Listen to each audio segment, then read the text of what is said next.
So, ganito ang assignment nyo ngayon, activity nyo. Using the same formula, Jen, ang basis ninyo yung percentile. Okay? Nag-get sa Melay, no? Tapos, Ito po yung basis.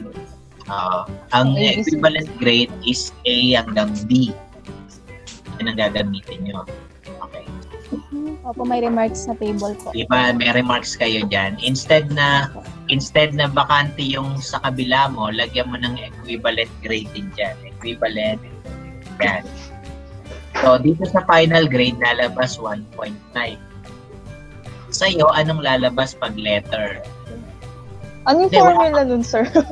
Wala pa formula. Ikaw gagawa ng formula. Nilagyan mo lang. Nilagay lang Lagyan lang pa. yun ng equivalent. Oo. Sabihin, kung Okay. sa table na ginawa ko is, let's say, ang equivalent grade nito, kunwari, bagsak naman siya. Let's say, nakakita tayo ng, hindi naman bagsak, 75. So, lalabas dito ang average niya, 75. Anong equivalent grade niya sa letter grade? C. So, nalabas dito, lalabas dyan, C. X. So, wala pang formula, minamanual lang natin. So, gusto natin ngayon, Christy, kapag nilagyan ko lahat ng grade yan dito, ilagyan ko yan dito, magko-compute ng average. Wala kang problema kasi naka-formula na yan. Ang issue ngayon is anong lalabas dito na letter grade. Yun ang task nyo today. Kailangan ng formula, sir. Lagyan lang formula. Paano nyo gagawin? Average. Kopyahin nyo yung formula nito. Average. Sir, nung final. Kopyahin nyo yung formula niyan. Kasi para maintindihan nyo kung anong ibig sabihin nito. Yung F3, yung equivalent, yung dollar sign na yan sa A, S24, going to SC, S33. Yan. Lahat yun may ibig sabihin, sir. Oo. Don't worry. Ito yung George, pwede nyo gawin yan. Pwede mong i-research, okay lang. 2,000 years later. Gumawa ka dito mismo sa mismong sheet na to. Diba sa A? Ako po gumawa ko ako. Ganyan po kayo. Gumawa ko ngayon, kaso error pa din. Yes. Ganyan din, sir. Pwede rin naman dun sa isang sheet, maglalagay ka sa baba. Ginawa nyo to.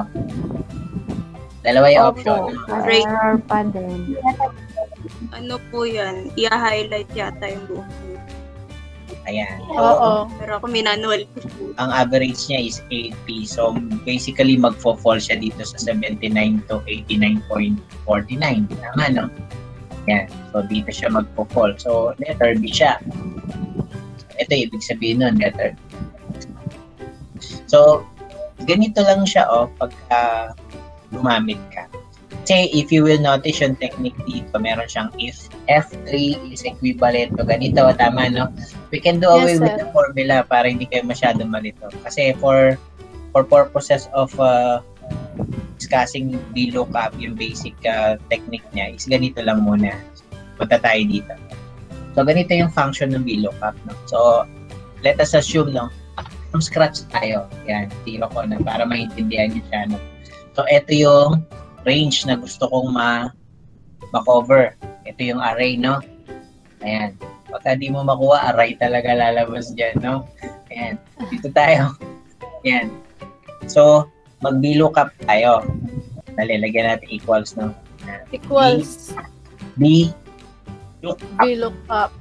Sabi niya, hahanap mo kasi. Yun yung technique. Ilu-look up ka. Ayan. So, di may VLOOKUP ka. I-tab mo na lang, wag mo nang idiretso yung type mo. Tama, no? Then, mag-o-auto set parenthesis. So, next is value.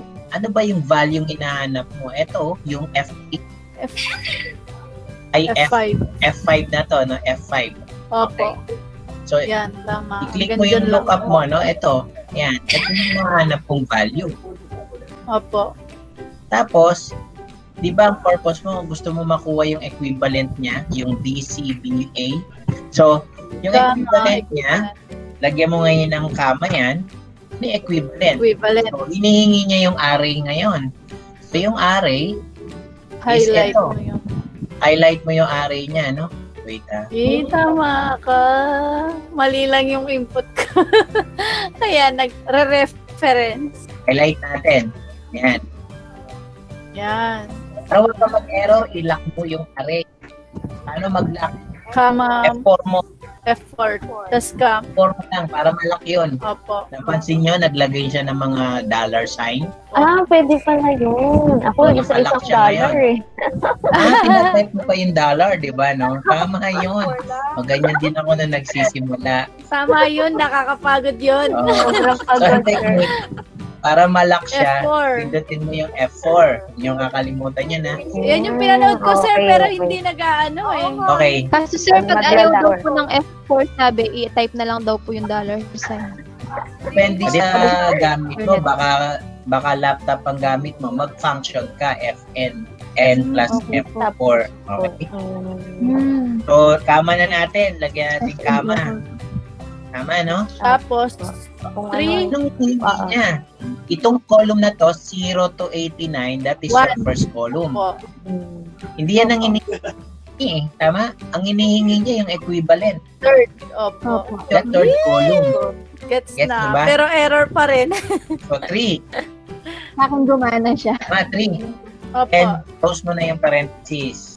May function Close, di ba? close. No. Kama muna, kama. Enter. Ayan. Since hindi naman exact yung amount na hinihingi mo, di ba may range siya, no? Maglagay tayo approximate. That is true. Yes? Then, close mo na. Then, enter.